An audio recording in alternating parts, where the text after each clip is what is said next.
Joko Widodo akan menghadiri Kongres Partai Solidaritas Indonesia di tengah sejumlah isu yang disebut menurunkan reputasinya. Kita akan bahas bersama juru bicara PSI, Beni Papa, dan pengamat politik Hendri Satrio. Selamat malam, Mas Beni, Mas Hensa. Selamat malam, Rizka, Mas Beni, selamat malam. Selamat malam, Bang. Selamat malam.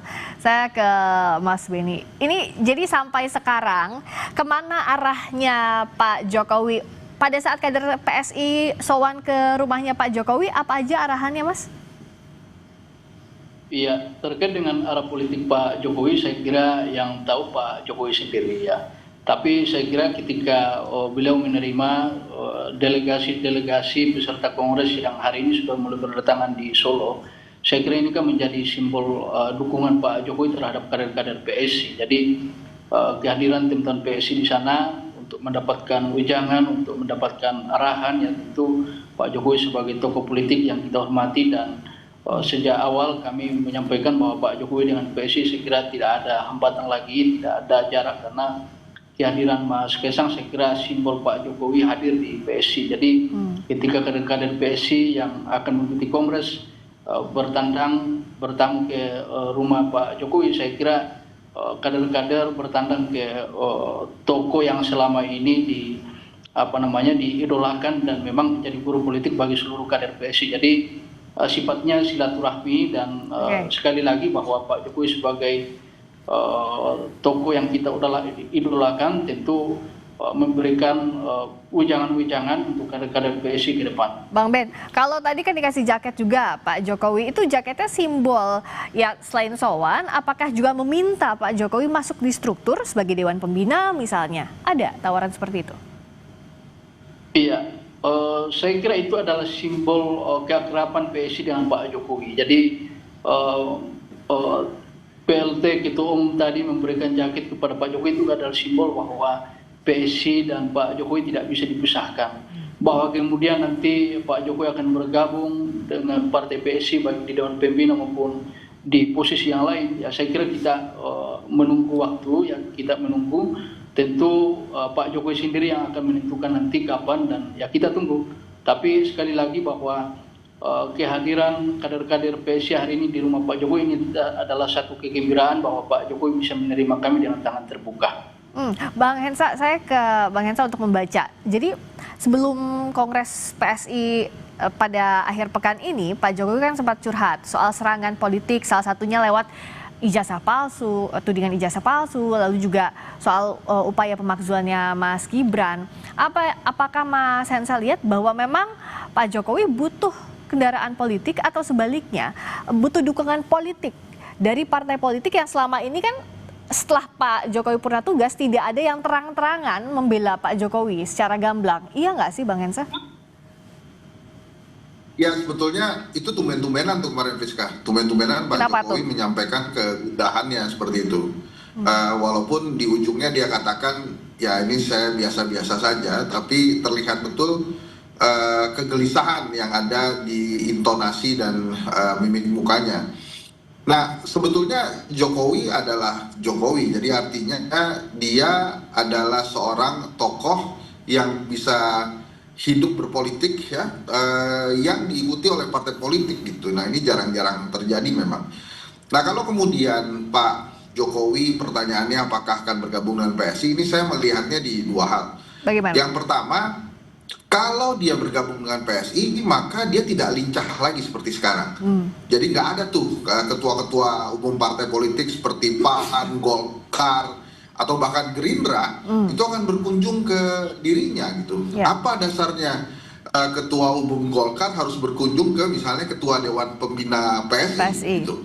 Tapi kalau sekarang ini dia lincah, dia bisa menerima siapa saja sebagai presiden ketujuh gitu ya. Kemudian yang kedua, menurut saya PSI ini terlalu kecil untuk Jokowi.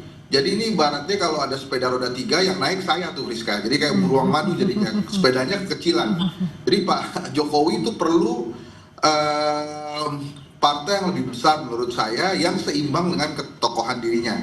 Ini tanpa mengurangi rasa hormat saya ke teman-teman PSI, tapi PSI memang masih sangat muda, masih growing partai politiknya. dan menurut saya belum cukup kuat untuk menerima Pak Jokowi sebagai kendaraan politiknya. Dan lagi pula dengan kritikan-kritikan yang sering sekali disampaikan oleh PSI kepada partai politik lain, bila Pak Jokowi bergabung dengan PSI ini malah akan menjadi bahan kritikan lagi karena bapak anak itu berada dalam satu partai walaupun di partai lain juga ada yang Jadi demikian. secara hitung-hitungan politik nggak produktif juga kalau Pak Jokowi ke PSI gitu ya, Mas Hensa ya? Betul sekali. Jadi menurut saya Pak Jokowi kan berkali-kali bilang masih dalam pertimbangan karena dia akan justru lebih lincah tanpa partai saat ini, kecuali ada salah satu partai yang berada di Senayan kemudian meminang dia dan memberikan jabatan tertentu kepada dirinya, itu mungkin dia akan lebih mudah mempertimbangkan karena PSI ini masih partai yang berkembang dan terus mencari bentuk gitu ya. Beberapa hal yang baru yang dilakukan oleh PSI menurut saya adalah proses mencari bentuk ini partai maunya seperti apa. Karena salah satunya misalnya mengubah logo itu adalah bentuk salah satu proses mereka mencari jati diri sesungguhnya partai ini mau seperti apa gitu. Tapi gini Bang Hensa, iya sih secara pergerakan politik akan lebih lincah kalau Pak Jokowi nggak di strukturnya PSI. Tapi pada kasus-kasus ijazah misalnya, tudingan ijazah, tampaknya nggak ada parpol yang berada di belakang Pak Jokowi. Bahkan Golkar kemarin kami baru ngobrol juga menganggap itu adalah isu pribadi. Bagaimana hitung-hitungannya? Siapa yang bisa menemani Pak Jokowi selain relawan? Kayaknya cuma relawan aja tuh yang nemenin Pak Jokowi. Ya sebetulnya tanpa masuk ke PSI pun PSI sudah membela Pak Jokowi, masa ya Mas Kaisang nggak membela bapaknya gitu ya. Tapi ya belaannya memang tidak cukup kuat karena PSI kan tidak berada di Senayan, dia tidak termasuk dalam 8 partai yang sudah lolos verifikasi KPU lah nanti buat 2029 kurang lebih begitu. Jadi memang posisinya akan sama saja dia masuk atau tidak masuk PSI, Friska. Jadi tidak ada plus point buat Pak Jokowi sebetulnya karena ada Mas Kaisang sudah di sana.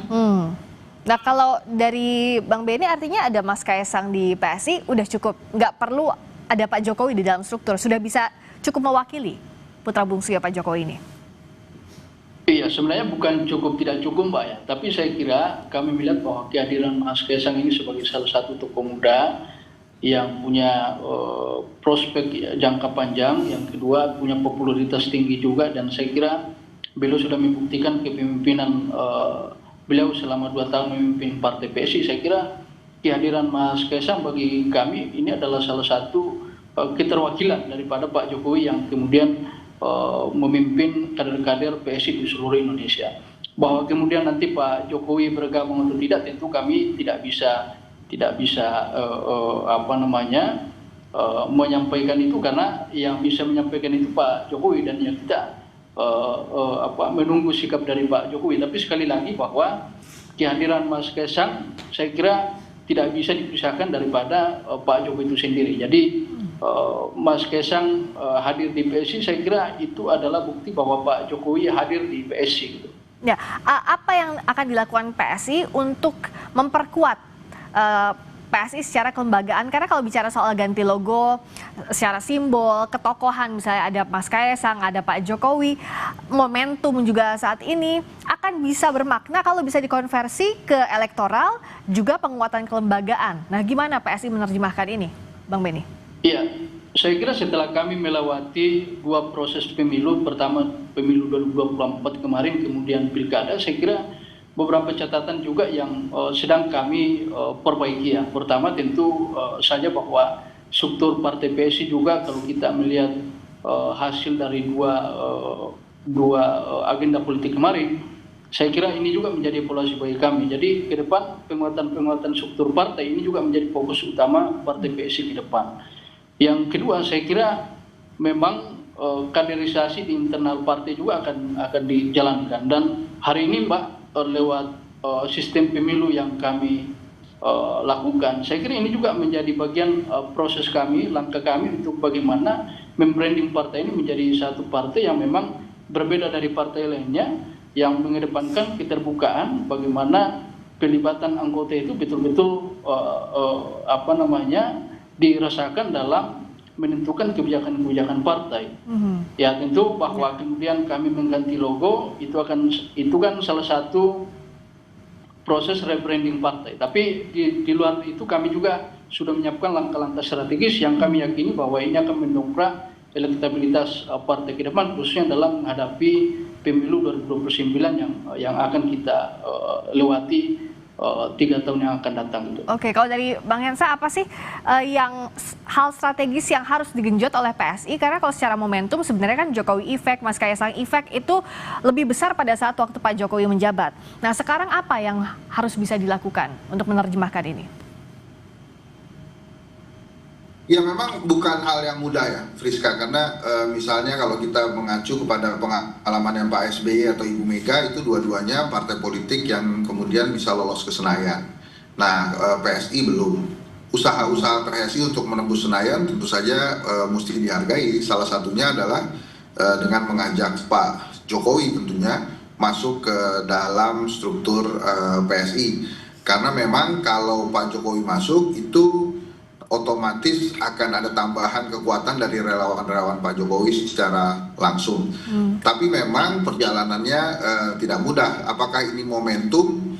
Menurut saya momentumnya lebih ke Mas Kaisang sih untuk membuktikan bahwa memang dia adalah sosok yang tepat untuk memimpin PSI.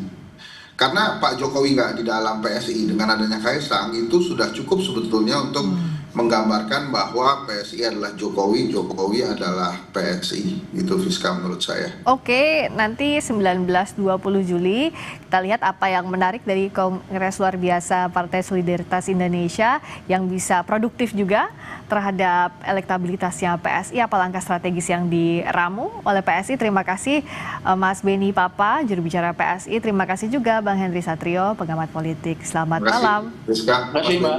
Sampai ketemu lagi.